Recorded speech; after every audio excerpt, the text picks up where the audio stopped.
Hey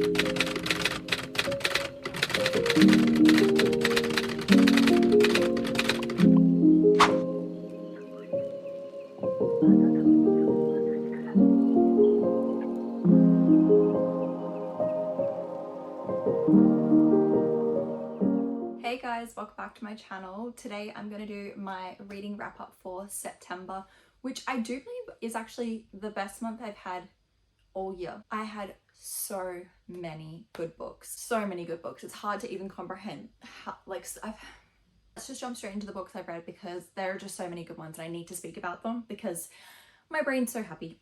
The first book I read was actually on a Kindle because it was actually a fan fiction. This did the rounds at the start of the month, end of last month, and a couple TikTok creators had posted about reading their experience with Manacled, which is a fan fiction. If you've not heard about it, it is a Harry Potter fan fiction, but it's an alternate universe where Voldemort wins the war, and this is actually a fan fiction for Hermione, which is Hermione and Draco Malfoy. I know what you're thinking, why would you go and read something like that? That is very out of your genre of books.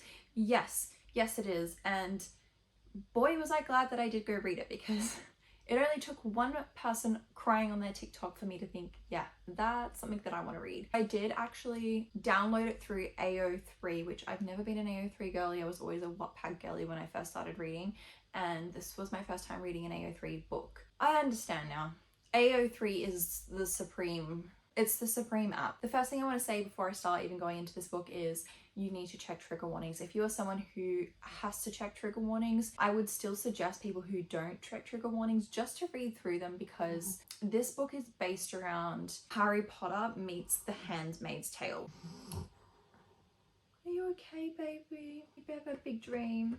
So yeah, as I was saying, it meets The Handmaid's Tale and Harry Potter alternate universe, and if anyone has seen the show or read the books for The Handmaid's Tale, you know exactly what that entails. After they've done that, they've lost a lot of their population, so they're trying to repopulate them as magical people. Part of that program of Voldemort's is that they need to impregnate the prisoners. Yeah, I don't really want to go too much else into it, but Draco gets paired up with Hermione, so it is a bit of a captor-captive romance, and it is very dark, very gruesome, very heart-wrenching, and it is a very long book. It took me about 3 solid days of reading, and I'm not saying like, oh, I read for like a couple hours a day. No, this was me reading 8 hours a day. Be prepared, I'm pretty sure it's like over 400,000 words, like it is a ridiculous amount of words, and the thing is though, is while you're reading it, you'd never think like this is being repetitive, this is taking a long time to read, like you're captured the entire time. Every single word in that book can't be shortened down. It is perfect in every single way. The way this book has been put together, like the author has done such an incredible job. Like I don't even understand how her brain works to be able to create something so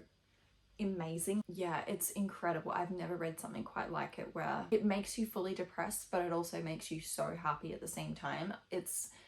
It's very, very strange. I've read it in the original chronological order that has been provided to you on AO3, but I'm definitely going to reread because apparently you can reread it from flashbacks first and then reading it from after the war. I'm definitely going to try to give that a go because apparently that's like a whole nother level of pain, and I want to try that maybe one day, but maybe like in the very far future, because I don't know if I could go through that sort of pain again. But last thing I'm going to say before I move on is if you do pick up this book, warning, this is a warning from me. If you have never been on Hermione like TikTok or Hermione fan fiction at all, this is the gateway drug, and starting with this one definitely is like diving headfirst off a cliff into rocks. Yeah, just pre-warning, like if you want to start light with the Hermione, there are definitely lots of recommendations online. I've not read them, but maybe start there if you want to. But if you want to be like me and just dive straight in and go for like the shark of all sharks, do this one because it made me download 15 fan fictions for Hermione, and they're all sitting in my Kindle. Yes, I will be filming a YouTube video of me doing reactions to those ones. Apparently there are others that are just on the same level as Manacled, but just not that quite top tier, so I'm still going to read them and give you guys my reactions. But yeah, just to let you know, this is the gateway drug. It is the gateway drug. As I'm sure you can guess, I did give Manacled 1,000,000 stars out of 5. This was my favorite read probably for the year. I wouldn't think that it would be a fan fiction, but yeah, the meaning and messages that are in this book, it's just so deep and powerful. I really, really loved it. Like I adored this book. Moving on, which it is actually October 3rd, the day that I'm filming this. It is release day for Wildfire today. This book was actually really cute. This is Aurora and, what's his name again? Oh God. Russ. Aurora and Russ go to UHMC, whatever the university is called. They both go there and they meet at a party one night. They have a one night stand. You know, they hit it off, they have good chemistry, but they decide to go separate ways. There's a bit of a miscommunication.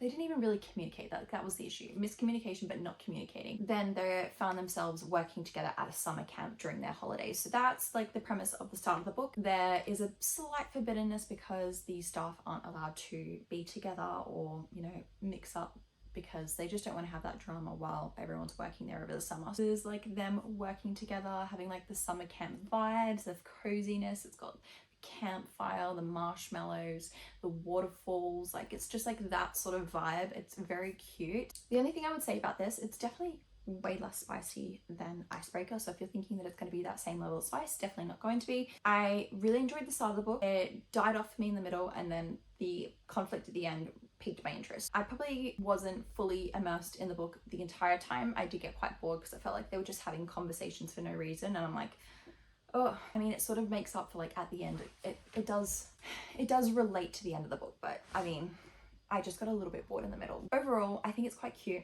It was a very nice read. I did give it 4 stars. It's just a really nice continuation of the series, and I can't wait to see where the next book goes, because you just get so many of the characters in here and you just fall in love with like that found family aspect that she's had across the first book, and again it's also in this book, and I just love their friendship group. So I'm just so excited to read some of the other stories and see what tropes she's going to throw in, because yeah, I just love that connection of seeing everyone. And we also get the little cameos of like Stacy and Nate in this book, so that was kind of nice to see as well. Yeah, 4 stars. I really enjoyed it. Powerless by Lauren Roberts. This one's been going around quite viral at the moment. I've noticed it's everywhere. Everyone's reading it, and for good reason. I actually really enjoyed this book. I gave it 4.25 stars. So this is a little summary. It's about the Imperials and the Ordinaries. So the Imperials are humans but with powers, and the Ordinaries are just regular humans. The King of the Imperials has decided that Ordinaries are not okay, so if anyone is caught, they are exiled.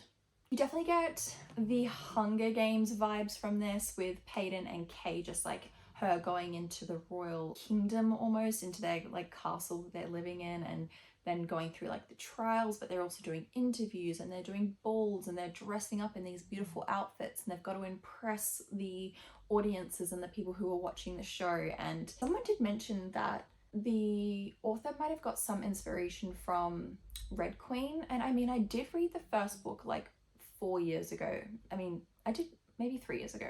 That was a lie. Maybe 3 years ago. So I just don't remember what it was about. I remember there being like the red and the silver bloods.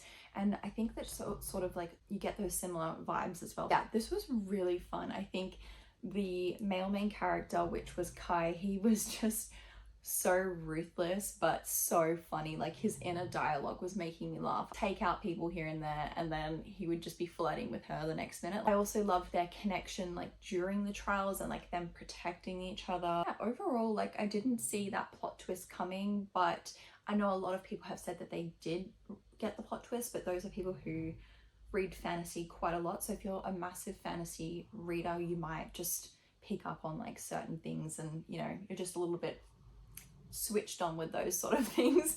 But if you're a romance reader and you're not really like big into like picking up those plot twists, I don't think you'll get this, because I didn't. It's just made me so much more excited for the author's next book. There is a little sneak peek at the back of this book. I need that book straight away. It doesn't come out till May next year, and I'm stressing about it. I need it right now. But God, this book was just so much fun. It's definitely worth the hype. You got to give it a go. The only thing that was holding me back from giving it a higher rating was just like the author's writing. I think she is obviously a new author. This is her debut, and there was a lot of, as Shelby had mentioned to me, and I personally didn't know to this, and I refrained from trying to tell people this because then people might pick it up themselves, but I only picked it up once Shelby told me, was that it's a lot of I did this and then I went here and I did that, and it's not like showing, it's telling. That's the only thing that was just holding me back, because once I noticed it, you just can't unsee it from when you're reading. But as the book goes on, I do admit she did improve her writing a lot more. It was definitely the first like half of the book I was like, wow. So yeah, if you love Hunger Games and the Red Queen series, highly recommend this. You will really like it. And yeah, even if you don't like those series or you've never read them, still read this. It's so good. One Dark Window by Rachel Gillig, which is the Shepherd King series. So I read this. The second book comes out as of next month. Oh, sorry, this month. I think it's October 24th from my memory. So this was about Elspeth and Raven. So they live in Blunder and their kingdom has been infected by the fog. Once the fog gets you, you get like black veining almost on your skin. So you're quite noticeable to other people. But yeah, once you get sick, you get these like special powers that the king has deemed as like not good and that they need to be. So she gets affected as a kid and she's been hidden her whole life. Yeah, so the thing that I like most about this book and this fantasy book is the gothic vibes and the magic system. The magic system is just so crazy. It's got these cards, and to get the powers you've got to tap in and you collect the powers, and then to get rid of the powers you can tap the cards and the powers go back into the card. And there are 12 sets of different cards and the 12 sets have all completely different powers. With that as well, like certain people are able to use certain cards, and it's just like a very, very different magic system, and I think it's so cool. I think someone said somewhere online that it was made from like tarot cards, like that was the idea, that was where the idea came from. I just think that that's so cool, and I think the reason to read this alone would definitely be the magic system and just the gothic vibes. I think it's the perfect time of year. I know everyone online's been giving this 5 stars. I did give it 4 stars only because of the male main character. I just felt like he was not enough red flags for me. He needed some more personality. Like he was meant to be like this bad guy, and I don't know, I just wasn't getting those bad vibes from him. Like he was very dull. Without giving too much away, it says it on the back of the book, but Elspeth has this thing trapped inside her head called the nightmare, and she hears this voice inside her head which is explained like within the first chapters, so I'm not giving too much away. She has to deal with this voice for like the past 12 or so years, and that nightmare guy who speaks to her in her head was so much funnier. He was so much more like dark and mysterious. I'm like, he was the fun person to read about in the book, and I wanted the mysterious vibes from Raven as well, but I just didn't get that. So he was just like, oh, I don't know, he just felt like a bit of an NPC. He felt like an NPC, like he actually did. That was my only reason, but I do think that book 2 is just going to be I think this is only a duology, to be honest. I think book 2 is going to be really good as well. I've heard a lot of people say they've received the arc and they've loved it just as much, so I'm super excited to start the second one for this. And yeah, you have to read this alone for the magic system. It is so cool. She's put together something really amazing, and yeah, I gave this 4 stars. I loved it. Okay. Next, I read my first ever Stephanie Garber books. I read the Once Upon a Broken Heart and The Ballad of Never After. Okay, starting with Once Upon a Broken Heart. I was not impressed by this book. The first 75%, I was like, this is so slow. It was just not giving me those 5 stars feelings that a lot of people have said about this book. I did like the lyricalness and the way that Stephanie Garber writes, even though it was third person, I do want to point that out, but I do like the way that she has like a poeticness to her words. I think that that's really beautiful. Yeah, I just think that it was very slow. Last 25%, when we started getting like more action and everything else, it was so much fun. I was dying over it, and that's what made me read the second book, because I was already hooked. I needed to know what was happening. Holding that train of thought, I'm just going to give you a little bit of a rundown about what the book is about first. So this is a fairy tale-esque book. So Evangeline Fox is one day found herself inside a church almost, and she is begging to speak with the Prince of Hearts, which is one of the fates. The fates are able to help with any sort of like wishes or requests, but they always ask something in return of that person. She ends up making a deal with Jax, the Prince of Hearts, and in return she needs to give 3 kisses of his choice. So that's like the synopsis of it all. Very fairy tale-esque. I had mentioned in my last couple videos ago that it gave like Shrek vibes, with like how all like the fairy tale creatures come together, because it's nothing like Shrek, but I'm just saying, like, you get like miniature dragons, which is so freaking cute. I don't know how she thought of that, but I want a miniature dragon. And then you get like vampires. You just get everything. Like when you think of like fairy tale land, that's what's in here. As I was saying, I didn't like this. Moving on to my most amazing read of the month. 5 stars, besides Manacled, but 5 stars for this. The Ballad of Never After. This was just straight into it, action-packed the whole way through. I was on the edge of my seat the entire time. I finished this book in one sitting. I was probably 4 or 5 hours. Far out. This was just a wild ride, and even when you think that you're going to get somewhere and it's going to be like half decent, again, another cliffhanger. And we have the final book coming out this month, which I believe again might be like the end of the month. I'll put it up on the screen. Just want to pre-warn if anyone's not started it. Cliffhanger again, and I'm stressed to the max because this cliffhanger, it messed me up. It messed me up. All I'm going to say is this book was immaculate. Even though it's third person, I don't usually like third person. It is so incredible that I need to take the stickers off. I went and bought a second book, an exclusive edition of it. It was so incredible. I just love Jax. Like, he gave me all the red flags that I needed. Like, he did so many terrible things to her, but he was just so hot for that. Could not put the book down. If you haven't already read these books, you need to go buy them now because this is an incredible series. But yes, just push through this book because this book is just a banger. Then moving on to another 5-star read for me this month, You With a View, guys. I'm obsessed. Jessica Joyce, this is her debut novel. The book is about social media. So if you don't like social media, this might not be the book for you, but if you can read it, it's not like crazy or cringy. I usually get really cringed out by things with social media. It wasn't. It was really cute. Definitely check trigger warnings for this because there are some heavier topics. Noelle has her grandma pass away and she ends up putting a post onto TikTok and it goes viral, and this is just of a photo of her grandma when she was younger with a guy that's not her granddad, and says, "Who is this man? Like, if anyone knows who this is, can you please contact me because I want to speak to him about my grandma just for closure about her passing and wanting some just like information about her life before her granddad." Someone comments, and without knowing, she meets up with the person, and it's none other than her high school nemesis and his granddad. That is all on the back of the book. That's the synopsis. I've not given anything away. There is a road trip in there, so you get the one bed trope. The tension is so high. There is great spice. Everything I needed more from a book. And this was like the first book that I have ever wanted to read the epilogue and read every single word of it, not just like flick through pages and like, oh yeah, cute, they got married. No, it was nothing like that. There's not part of this epilogue.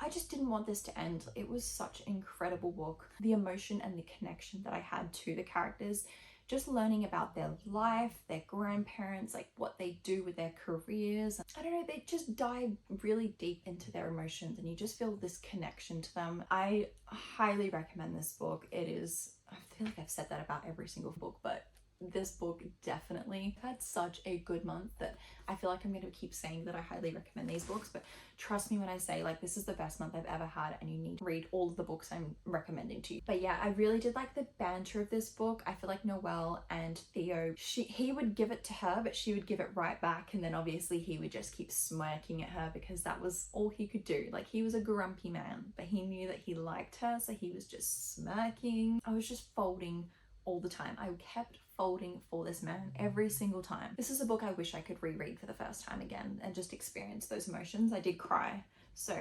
pre-warning, you might not cry, but it does get quite emotional, just like with grief and lots of those topics. So yeah. Forget Me Not by Julie Soto. This was going around TikTok and a couple of my mutuals had suggested it to me, and I found it in my local bookstore and I was like, all right, I'm gonna do it. I'm just gonna read it. The reason I read this was because I found out that it was forced proximity between a wedding planner and a florist who get put together on a high profile wedding. But what makes it good is that they're actually exes, and this is a second chance romance. Alma and Elliot had a big fallout and they haven't spoken for 2 years. They get put on this high profile wedding and they're forced to work together basically like side by side. What I do like about this is I've not had this with any other second chance romances, is that present is on the current wedding, high profile wedding, through Alma's point of view, and the past is through Elliot's point of view, and that is for his mother's wedding leading up to that and how they met. You're in the unknown the entire time while you're reading this as to why they technically broke up, but you're getting bits and pieces of like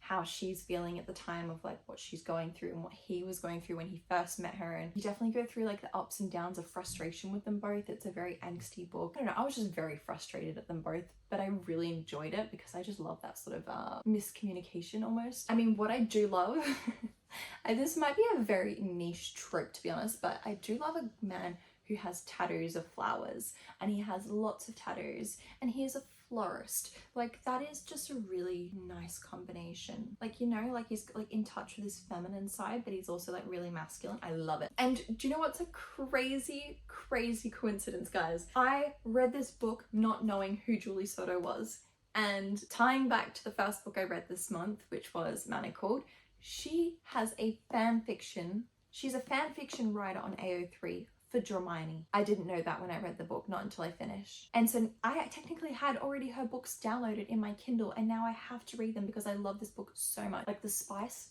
immaculate. Obviously, she's a fan fiction writer. They write the best spice. I ended up giving this 4.5, and if you love anything with forced proximity and just weddings and second chance romance, you'll love this. Love Theoretically by Ali Hazelwood. Elsie and Jax are physicists, but they don't technically know that each other are physicists when they meet.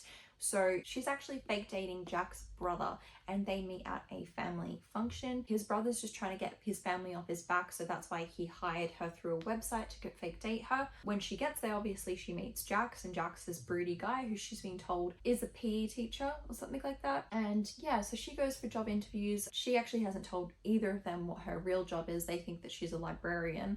And when she gets to a job interview and gets through, they introduce her to her soon-to-be boss if she gets the job.